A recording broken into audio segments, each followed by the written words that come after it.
Jemaat yang dikasihi dan mengasihi Tuhan Yesus Kristus, pada saat ini kita beribadah dalam rangka perayaan Paskah Kristus. Dan marilah ibadah kita, ibadah Paskah ini kita khususkan dengan pengakuan demikian. Pertolongan kita datangnya dari Allah Bapa Sang Pencipta langit dan bumi. Kasih karunia dan damai sejahtera dari Tuhan Yesus Kristus menyertai saudara sekalian. Amin. Jemaat yang dikasihi dan mengasihi Tuhan, yang saat ini beribadah di rumah masing-masing, saya undang jemaat untuk bersama-sama memuliakan nama Tuhan. Kita nyanyikan dari Kidung Jemaat 191 bait yang pertama dan kedua.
Jemaat yang dikasihi oleh Tuhan Yesus Kristus, dalam ibadah Paskah ini, kembali lagi kita akan menghayati ajaran tentang kasih yang diambil dari Roma pasalnya yang ke-12, ayatnya yang ke-9 dan ayatnya yang ke-10.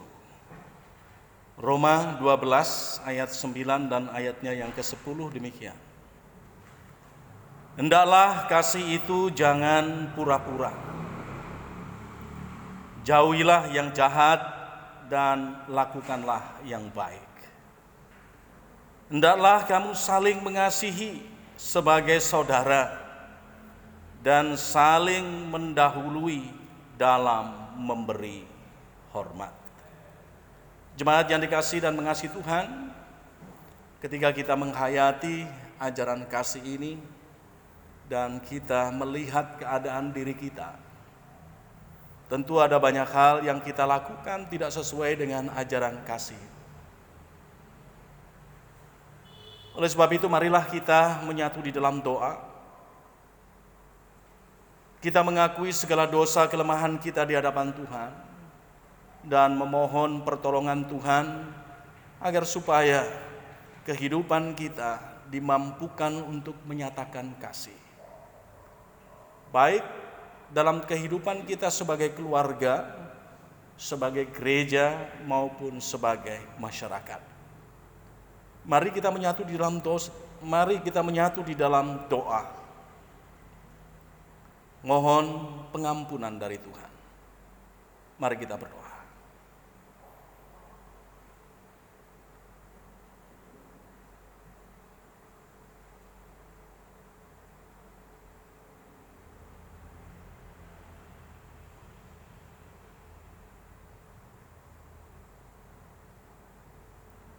Bapa di sorga, saat ini kami merayakan Paskah Tuhan di rumah kami masing-masing. Dan dalam ibadah kami ya Bapa, kami menghampiri tahta-Mu yang Maha Kudus bukan dengan kesucian kami, namun dengan segala kelemahan, dosa, bahkan kehinaan kami. Oleh sebab itu ya Tuhan, kami mengakui akan segala dosa-dosa kami di hadapan-Mu. Terlebih, kami mengakui kami belum dapat menyatakan kasih-Mu dengan baik di dunia ini. Kami mohon kiranya Tuhan mengampuni segala dosa kelemahan kami, dan Roh Kudus memampukan kami untuk dapat menyatakan cinta kasih Tuhan itu kepada semua orang, sehingga kehadiran kami adalah kehadiran yang membawa kasih dan damai sejahtera Tuhan. Jikalau sebentar kami hendak bersama-sama menghayati akan kebenaran sabda-Mu, kami memohon kiranya Tuhan menyertai kami. Roh Kudus menyucikan hati kami. Jadikan hati kami seperti tanah yang subur, ya Tuhan. Sehingga taburan akan kebenaran sabda-Mu dapat tumbuh dengan luar biasa, menjadi kekuatan baru, dan pada akhirnya menghasilkan buah yang lebat bagi kemuliaan nama-Mu. Dengan penuh sukacita, bersama-sama kami hendak menghayati akan kebenaran sabda-Mu di dalam nama Tuhan Yesus Kristus. Amin.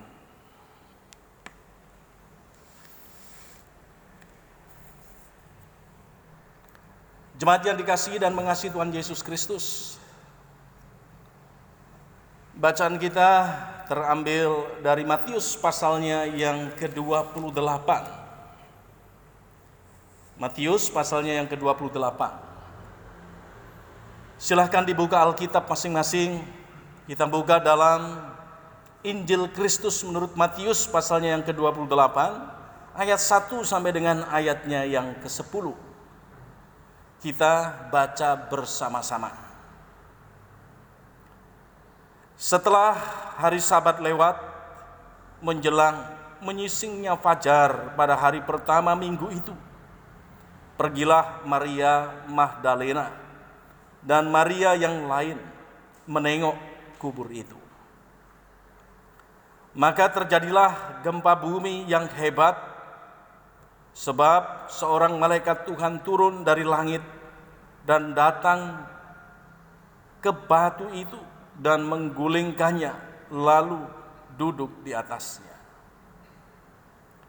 Wajahnya bagaikan kilat dan pakaiannya putih bagaikan salju.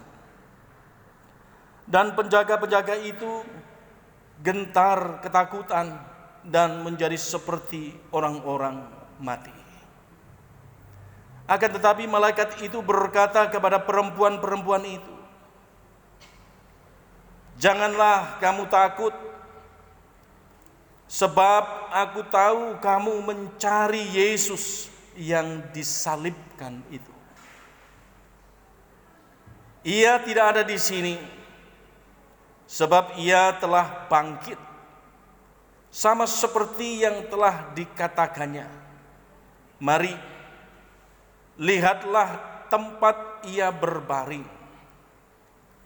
dan segeralah pergi dan katakanlah kepada murid-muridnya bahwa ia telah bangkit dari antara orang mati. Ia mendahului kamu ke Galilea. Di sana kamu akan melihat dia.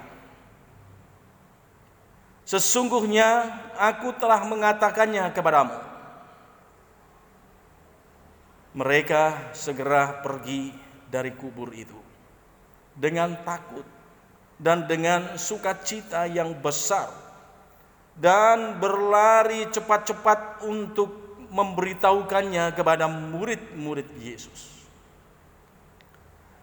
Tiba-tiba Yesus berjumpa dengan mereka dan berkata, "Salam bagimu." Mereka mendekatinya dan memeluk kakinya serta menyembahnya. Maka kata Yesus kepada mereka, "Jangan takut. Pergi dan katakanlah kepada saudara-saudaraku supaya mereka pergi ke Galilea, dan di sanalah mereka akan melihat aku." Berbahagia setiap kita yang mendengarkan kebenaran sabda Tuhan dan yang memeliharanya. Hosana.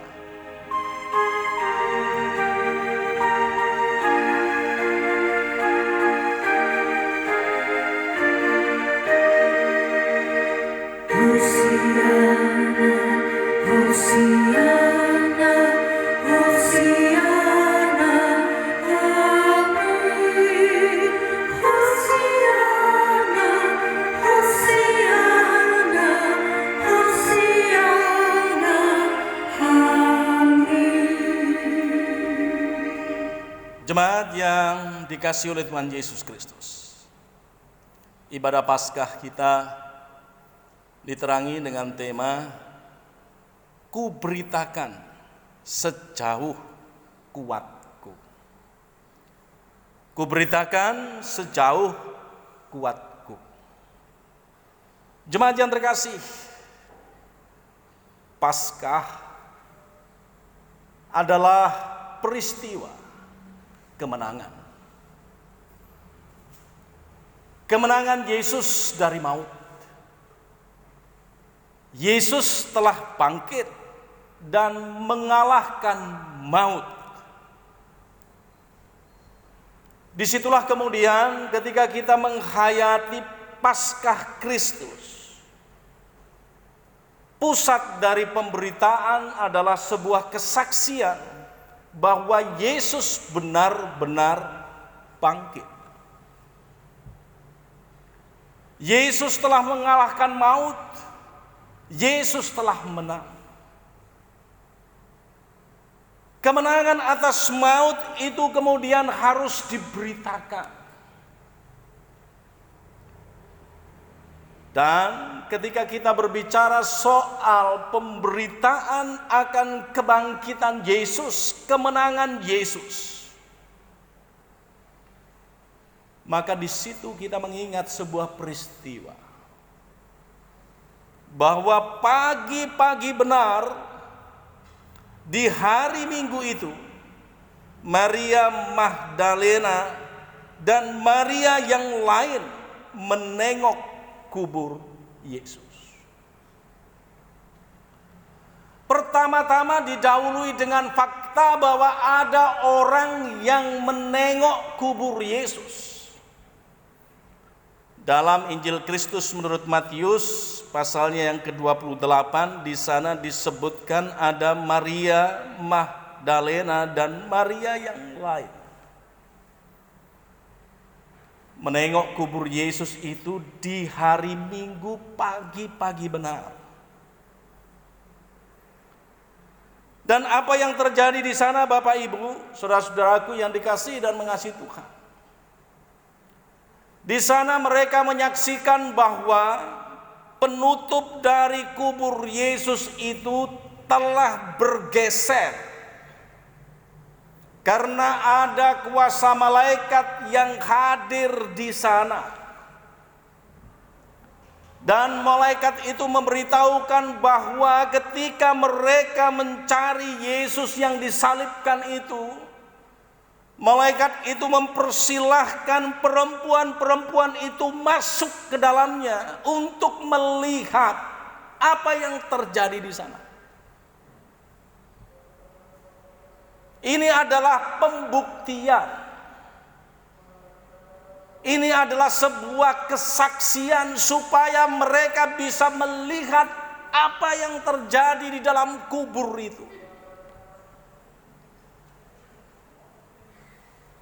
Jemaat yang dikasihi oleh Tuhan Yesus Kristus, ketika perempuan-perempuan itu masuk di dalam kubur, mereka menyaksikan bahwa kubur itu kosong. Ini adalah fakta. Tentu ini menimbulkan ketakutan sekaligus ketergetaran dari perempuan-perempuan itu dan menimbulkan berbagai macam pertanyaan dalam hati mereka. Di manakah Yesus? Kalau kita menalar secara sehat, tidak mungkin orang yang meninggal dan orang tersebut sudah dikuburkan, lalu jarak 3 hari kemudian jasadnya tidak ada di dalam kubur. Mereka mengalami satu goncangan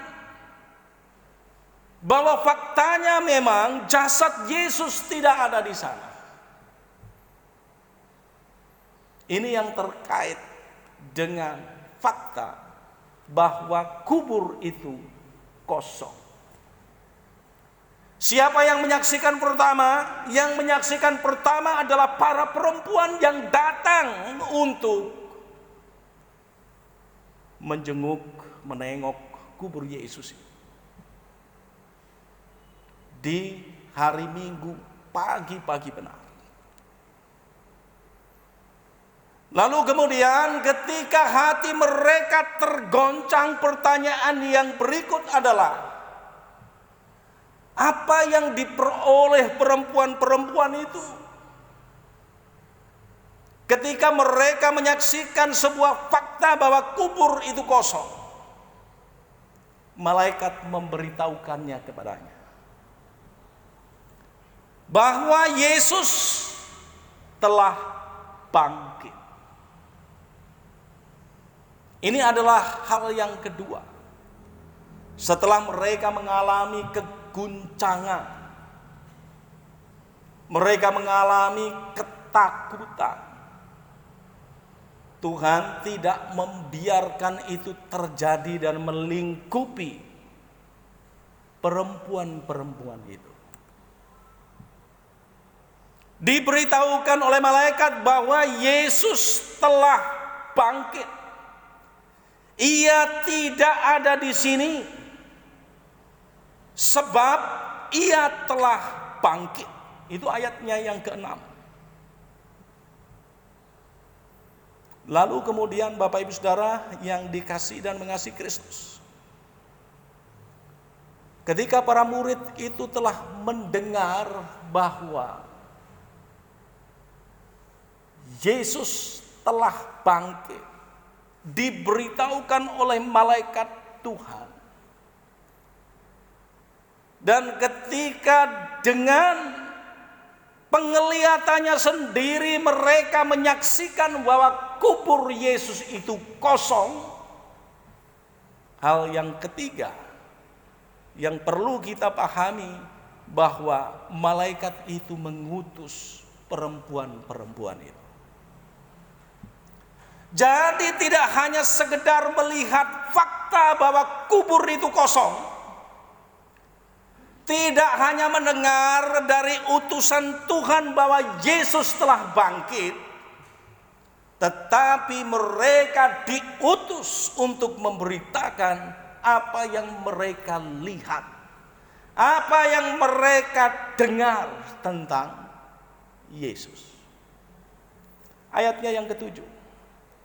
Dan segeralah pergi Dan katakanlah kepada murid-muridnya bahwa ia telah bangkit dari antara orang mati. Ia mendahului kamu ke Galilea. Di sana kamu akan melihat dia. Bapak Ibu Saudara yang dikasihi dan mengasihi Tuhan. Setelah melihat bahwa kubur Yesus kosong, mendengar pemberitaan bahwa Yesus telah bangkit, giliran yang ketiga, mereka diutus untuk memberitakan semuanya itu. Yaitu memberitakan tentang kebangkitan Yesus. Bapak Ibu Saudara yang dikasihi dan mengasihi Kristus. Lalu bagaimana respon mereka ketika mereka diutus untuk memberitakan tentang Yesus yang bangkit itu? Ini hal yang sangat penting, Bapak Ibu Saudara. Mari kita cek ayatnya yang ke-8. Mereka segera pergi dari kubur itu dengan takut dan dengan sukacita yang besar, dan berlari cepat-cepat untuk memberitahukannya kepada murid-murid Yesus.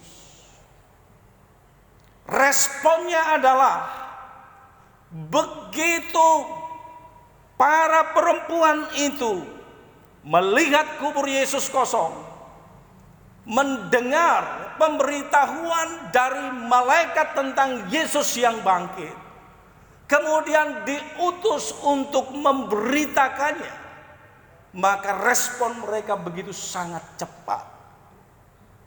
Walaupun ada ketakutan di sana.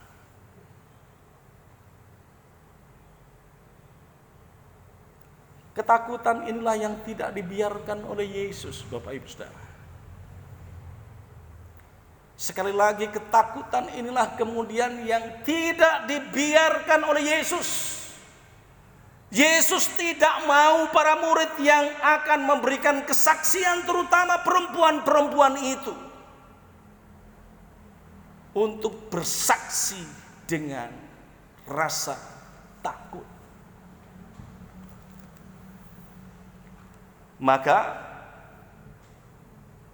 ayatnya yang ke-9 dapat kita periksa di sana. Tiba-tiba Yesus berjumpa dengan mereka dan berkata, "Salam bagimu." Mereka mendekatinya dan memeluk kakinya serta menyembahnya. Fakta yang terjadi ketika mereka melihat kubur itu kosong, mereka mendengar apa yang dikatakan oleh para malaikat. Mereka kemudian menerima perutusan malaikat itu dengan respon yang begitu cepat. Walaupun ada rasa takut, namun Yesus hadir di sana. Pertanyaannya, untuk apa semuanya itu? Sekali lagi, agar supaya para perempuan itu bersaksi tanpa ada rasa ragu, tanpa ada rasa takut, karena mereka melihat sendiri. Orang kalau bersaksi tidak melihat sendiri, itu kesaksiannya tidak sah. Apalagi yang melihatnya ini hanya satu orang. Tetapi di sana yang melihatnya bukan hanya satu orang, yaitu Maria Magdalena dan Maria yang lain. Ada lebih dari 2 orang, Bapak Ibu Saudara. Sehingga kesaksian itu dikatakan sah. Terlebih lagi pada saat itu perempuan mengalami diskriminasi sosial.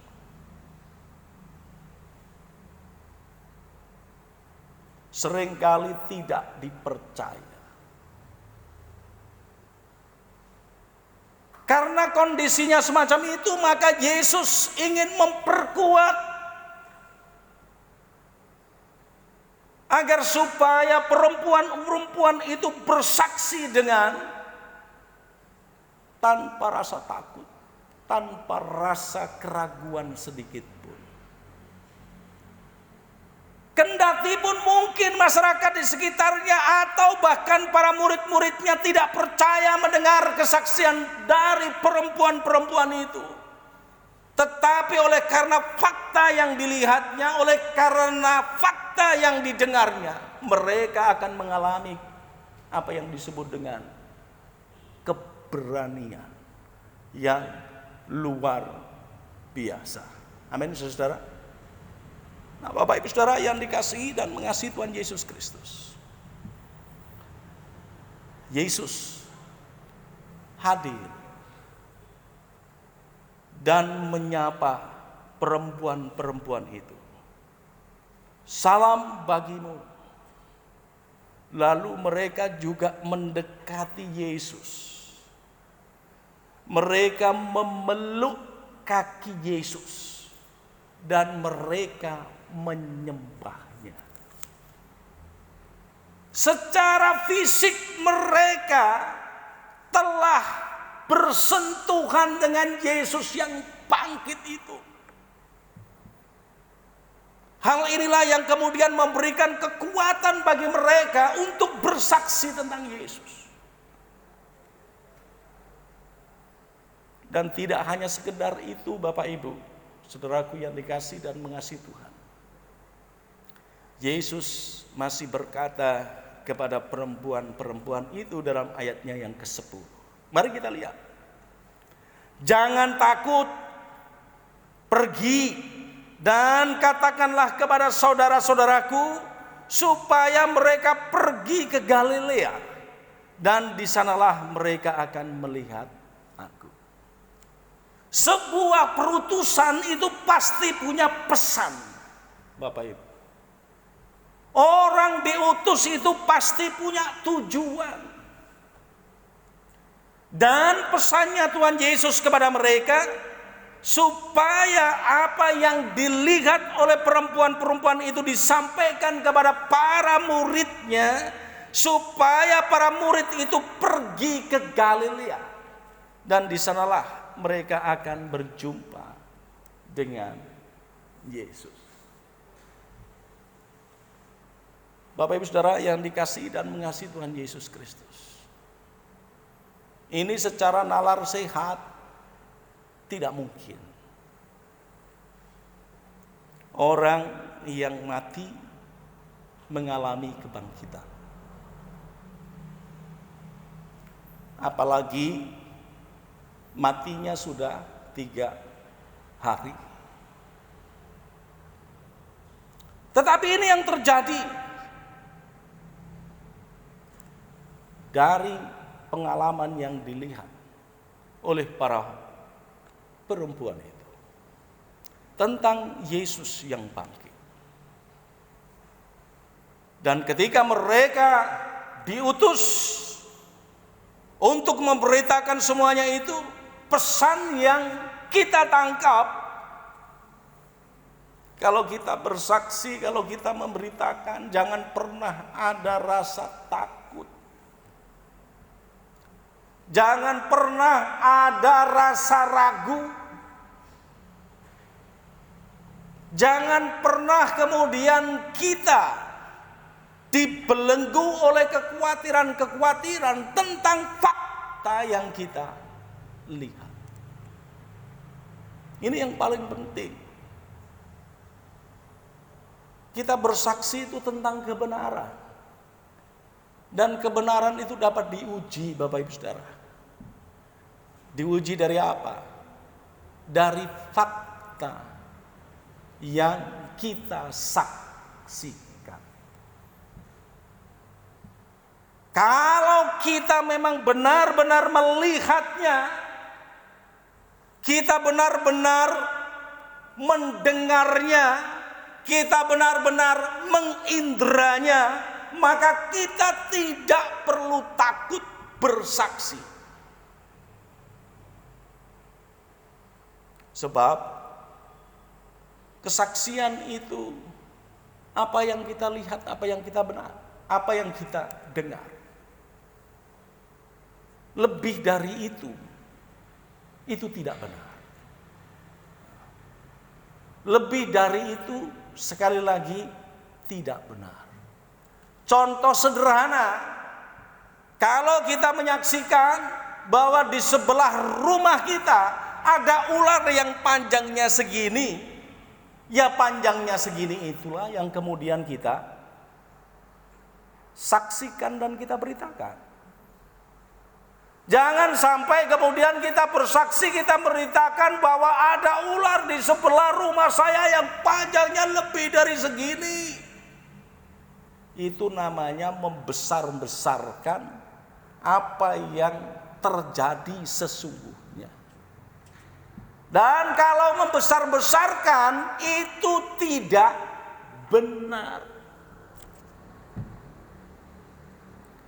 Sebab kurang atau lebih dari itu tidak benar. Dan kalau memang kurang atau lebih dari itu kemudian kita disebut bersaksi dusta. Tidak sesuai dengan fakta. Bapak Ibu Saudara yang dikasihi dan mengasihi Tuhan Yesus. Kembali kepada tema kita, ku beritakan sejauh kuatku. Sumber dari pemberitaan adalah Yesus. Yesus yang kita beritakan. Bukan kita memberitakan diri kita sendiri. Kalau kita bersaksi, Yesus yang menjadi kesaksian kita, bukan diri kita sendiri. Yang ditonjolkan dalam sebuah kesaksian adalah karya Yesus, bukan karya kita. Awas, jangan masuk ke dalam jebakan kesombongan rohani. Lalu bagaimana caranya kita memberitakan tentang Yesus? Bapak Ibu Saudara, memberitakan tentang Yesus itu dapat melalui kata-kata, dapat melalui tulisan atau yang disebut dengan teks. Kita bisa memberitakan Yesus itu dalam kata dan tulisan. Ingat loh Bapak Ibu Saudaraku yang dikasihi Tuhan, memberitakan Yesus dengan teks itu tidak bebas nilai. Sekali lagi, memberitakan tentang Yesus yang berupa teks atau kata-kata itu tidak bebas nilai. Karena apa? Karena kesaksian kita akan didengar, kesaksian kita akan dibaca oleh orang lain. Orang bisa menyanggah kesaksian kita. Orang bisa tidak percaya tentang kesaksian kita. Orang bisa kemudian mengatakan bahwa kesaksian kita adalah kesaksian palsu. Kesaksian yang dusta. Tetapi kalau prinsip kesaksian sebagaimana yang dilakukan oleh para perempuan itu terhadap kebangkitan Yesus, saya yakin kita akan berdiri kokoh atas kesaksian kita, atas pemberitaan kita. Mengapa? Karena kita melihat, karena kita mendengar. Dan apa yang kita katakan tentang itu semuanya tidak melebihi dari apa yang kita lihat, apa yang kita dengar. Itu prinsip dari pemberitaan. Yang kedua, Yesus kita beritakan tidak hanya sebatas dengan teks, dengan kata-kata, tetapi dengan perbuatan nyata. Sebagaimana perempuan-perempuan itu merespon berita dari malaikat dan juga perutusan dari Yesus. Mereka bergerak, mereka lari dengan cepat. Kita juga demikian, kita menyatakan semua kesaksian kita dengan perbuatan. Agar supaya apa? Supaya kesaksian